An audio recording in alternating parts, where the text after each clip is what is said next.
Je vous ramène en 2016, 13 novembre,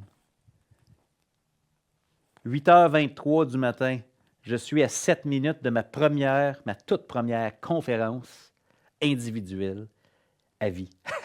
Un peu stressé. Ça ne paraît pas là-dessus, là, mais j'avais chaud.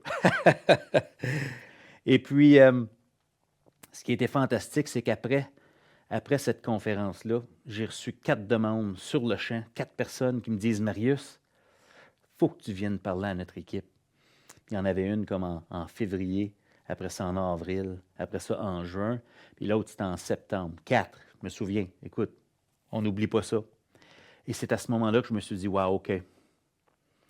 Je pense qu'il faudrait que je laisse mon emploi parce que je pense que le message que je commence à découvrir, les billets que j'écris, ça touche les gens, ça me fait grandir, mais je vois que ça a un impact sur les gens. J'avais le goût d'aller voir ça.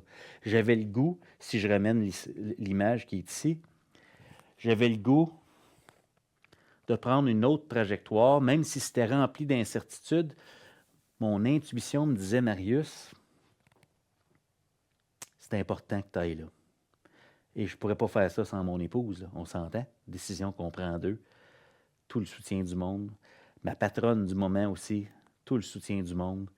Et j'ai fait le grand saut, puis j'ai commencé à me former pour vraiment comprendre ce que je fais, comprendre pourquoi, quand je construis une histoire, pourquoi ça fonctionne. Puis, je vous présente un peu certains des apprentissages simples sur lesquels je m'appuie et qui me guident encore aujourd'hui.